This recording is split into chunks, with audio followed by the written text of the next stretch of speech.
매일 성경과 함께하는 오늘의 큐티 시간입니다. 4월 9일 오늘의 말씀은 신명기 24장 10절에서 22절입니다.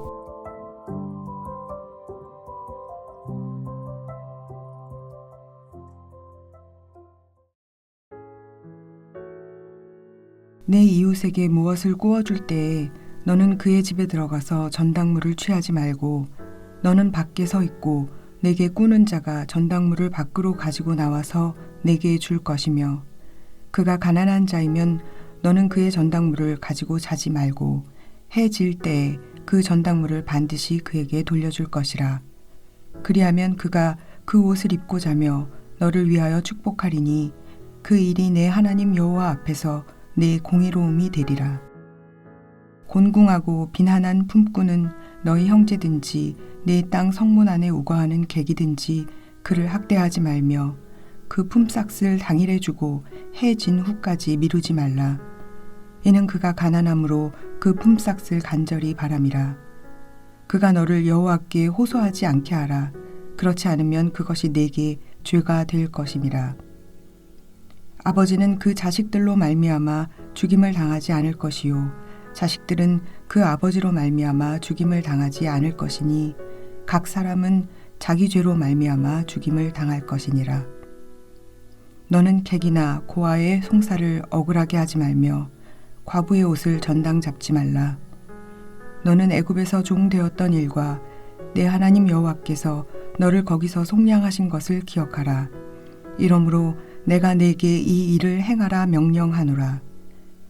내가 밭에서 곡식을 뺄 때에 그 한 뭇을 밭에 잊어버렸거든 다시 가서 가져오지 말고 나그네와 고아와 과부를 위하여 남겨두라. 그리하면 내 하나님 여호와께서 내 손으로 하는 모든 일에 복을 내리시리라. 내가 내 감람나무를 떤 후에 그 가지를 다시 살피지 말고 그 남은 것은 객과 고아와 과부를 위하여 남겨두며 내가 내 포도원에 포도를 딴 후에 그 남은 것을 다시 따지 말고 객과 고아와 과부를 위하여 남겨두라. 너는 애굽 땅에서 종 되었던 것을 기억하라. 이러므로 내가 내게 이 일을 행하라 명령하노라. 우리는 계속해서 세상에 하나님의 복된 나라를 보여주는 나라가 되기 위해 이스라엘에게 주시는 하나님의 율법들을 보고 있습니다. 특별히 오늘 신명기 24장 10절에서 22절 말씀은 사회적 약자에 대한 하나님의 깊은 관심과 보호의 원리를 보여주고 있습니다. 이 말씀들을 통해 나와 있는 여러 가지 법들은 이웃을 왜 사랑하는지, 이런 법들을 왜 지켜야 하는지 그 원리와 함께 법들을 설명하고 있습니다. 그러면 한번 살펴보죠. 첫 번째, 10절에서 13절 말씀은 빚을 갚지 못하는 이웃들을 보호하는 법을 소개해주고 있습니다. 어제 보았던 6절 말씀과 연관이 있는데요. 하나님은 이웃에게 무언가를 구워줄 때는 이자는 받지 않지만 전당물을 둘 수 있다는 것을 전제로 말씀합니다. 이 전당물이라는 것은 담보와 같은 것이죠. 그런데 무언가를 빌려주고 전당물을 받을 때 이 빌려주는 사람이 그의 집에 들어가서 직접 전당물을 취하지 못하게 합니다. 그것을 빌리는 자, 꾸는 자가 집에 있는 것에 전당물을 가지고 나와서 주게 하라고 말씀하는 것이죠. 또한 가난한 자라면 전당물을 가지고 가더라도 해 질 때까지는 그것을 다시 돌려주어야 한다고 말씀합니다. 특히 옷과 같은 것들 말씀이죠. 이렇게 할 때에 그가 그 옷을 입고 그 돈을 빌려주는 자를 축복할 것이고 이것이 하나님 앞에서 공의로움이 될 것이라고 말씀합니다. 여러분 한번 생각해 보세요. 정말 사회가 이렇게 될 수 있다면 이 얼마나 아름다운 사회가 될 수 있을까요? 이 법은 누군가의 기본적인 생활 조건을 해치지 않도록 보장해주는 법입니다. 사회적 약자에 대한 배려와 인간의 기본적인 권리에 대한 하나님의 관심을 보여주고 있지요. 오늘 우리는 어떻습니까? 우리 주변에 누군가를 도와야 될 일은 없습니까? 누군가를 도와줄 때 우리는 그 형제들의 삶을 도와주려고 애쓰며 도와주고 있습니까? 아니면 내가 손해보지 않기 위해서 가진 방법을 모색하며 도와주고 있습니까? 두 번째 14절에서 15절 말씀은 품꾼을 위한 법을 말씀하고 있습니다. 이 부분은 하루 일한 품꾼에게 그날의 임금, 그날의 삭슬 바로 지급하라고 말씀하는 법입니다.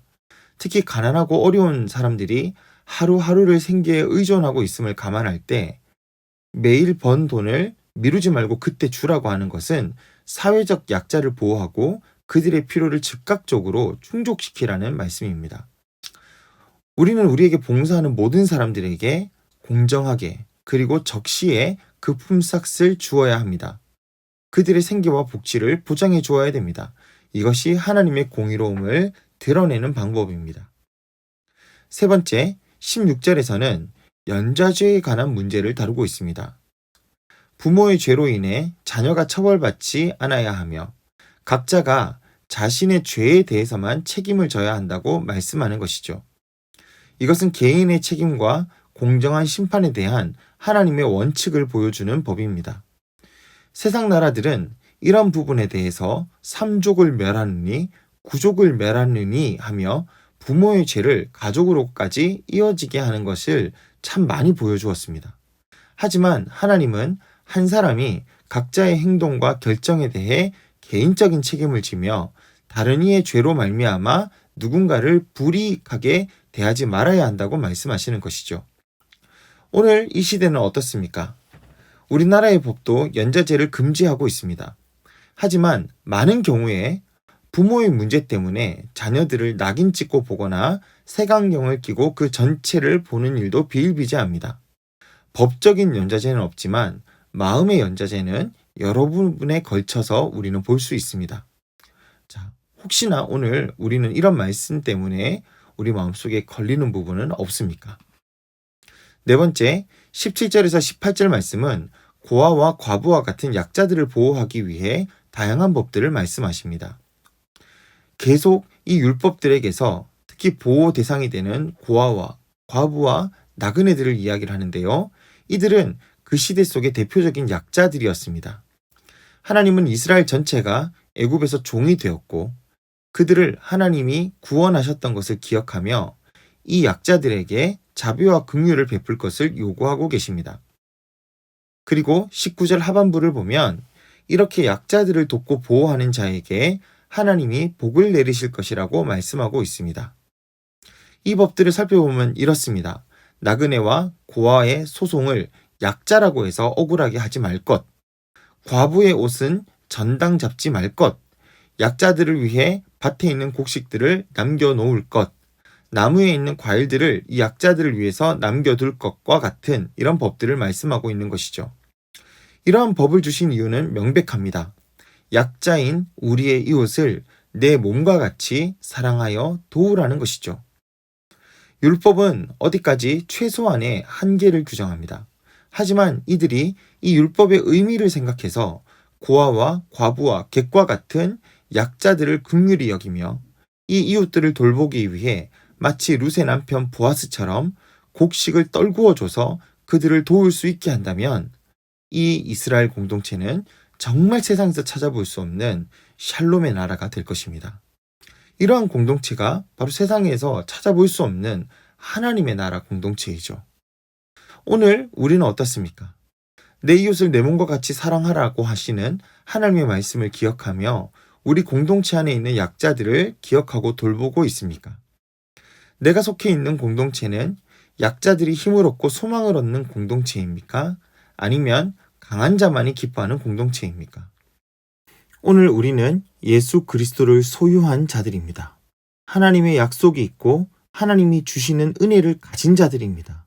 이런 가진 자인 우리들을 통해 하나님은 우리 주변에 있는 약자들에게 어떤 것을 나누어 주기를 원하실까요?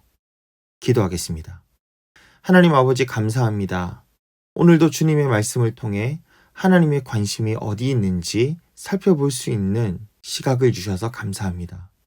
이스라엘이 자신들이 약자였을 때 하나님의 긍휼로 구원받았음을 깨닫고 자신 또한 누군가를 긍휼히 여기고 돌보아야 한다는 것을 깨달았듯이 오늘 우리도 은혜 받은 사람이라는 것을 깨닫고 누군가에게 주의 복을 나누어 주는 귀한 자들이 될 수 있도록 우리의 삶을 인도하여 주시옵소서. 나를 통해 우리 공동체의 약자가 숨을 쉴 수 있도록 해주시고, 우리를 통해 우리 주변에 도움이 필요한 수많은 사람들이 도움을 얻고 주 안에서 새로운 시작을 할 수 있는 일들이 일어나게 도와주시옵소서. 그리하여 하나님이 약속하신 복들을 다 누릴 수 있는 우리가 되게 하여 주옵소서. 예수님의 이름으로 기도드립니다. 아멘.